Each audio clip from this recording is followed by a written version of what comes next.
భారత్లో లభించే పురాతన ఆనవాళ్లు మానవాళిని ఎప్పుడూ ఆశ్చర్యానికి గురి చేస్తాయి. వాటిలో ఏదో ఒక స్పెషల్ టచ్ ఉంటుంది. గతంలో డైనోజర్ అవశేషాలు దొరకడం అలాంటి వాటిలో ఒకటి.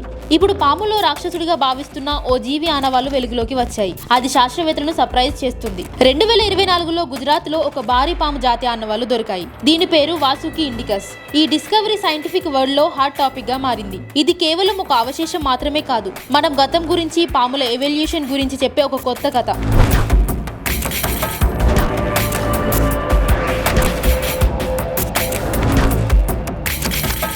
వాసుకి ఇండికస్ సైజు వింటే నోరెళ్లబెట్టాల్సిందే.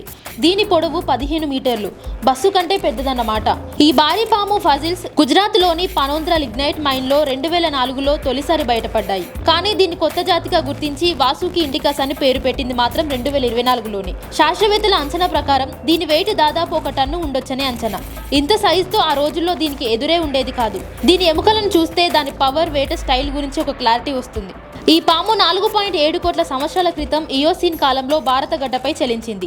ఆ టైంలో ఇప్పటి ఇండియా సగటు టెంపరేచర్ 28 డిగ్రీల సెల్సియస్ ఉండేదని నిపుణులు చెబుతున్నారు. పాములు భారీ సైజులో గ్రో అవ్వడానికి ఈ క్లైమేట్ పర్ఫెక్ట్ గా సపోర్ట్ చేసింది. వాసుకి ఇండికస్ బహుశా నీటి ఒడ్డున లేదా చిత్తడి లాంటి ప్లేస్ లో బతికి ఉంటుందని అంచనా. ఇప్పటి పైథాన్, అనకొండలు ఎక్కడ ఉంటాయో ఆ వాతావరణం దీనికి సూట్ అయ్యేది. ఆ ఏరియాలో దొరికిన ఫాజిల్స్ చూస్తే దీని డైట్ లో చేపలు, తాబేళ్లు కూడా ఉండొచ్చని అంచనా వేస్తున్నారు. వాసుకి ఇండికస్ మార్ట్సోయిడే అనే అంతరించిపోయిన పాముల ఫ్యామిలీ నుంచి వచ్చింది.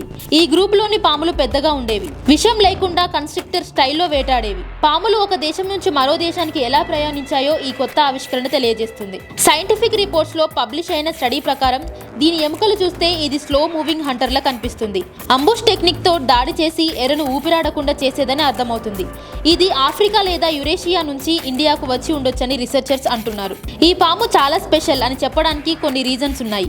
దీని సైజు 49 ఫీట్లు ఉంటుంది. ఇది టైటానోబోవా కంటే పెద్దది. ఇది 47 మిలియన్ ఏళ్ల క్రితం ఇండియాలో బతికింది. అంటే ఇక్కడ బయోడైవర్సిటీ గురించి కొత్త విషయాలు వెల్లడిస్తుంది. దీని నివాసం వెచ్చని, తడి ప్రాంతాల్లో ఉండేది. ఇది సర్పాల డిస్పర్సల్ థియారిటీకి బలం చేకూరుస్తుంది. హిందూ పురాణాల్లో వాసుకి అనే సర్పం గురించి వినే ఉంటాం. దాని పేరునే ఈ పాముకు పెట్టారు. ఈ వాసుకి ఇండికస్ గురించి ఇంకా చాలా తెలుసుకోవాల్సి ఉంది. శాస్త్రవేత్తలు దీని ఎకాలజికల్ రోల్, ఎవల్యూషన్, ఇంపాక్ట్ గురించి డీప్ గా స్టడీ చేస్తున్నారు.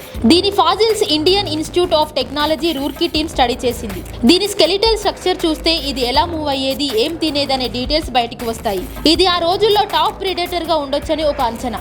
ఈ రీసెర్చ్ సర్పాల హిస్టరీని రీడిఫైన్ చేసే ఛాన్స్ ఉంది.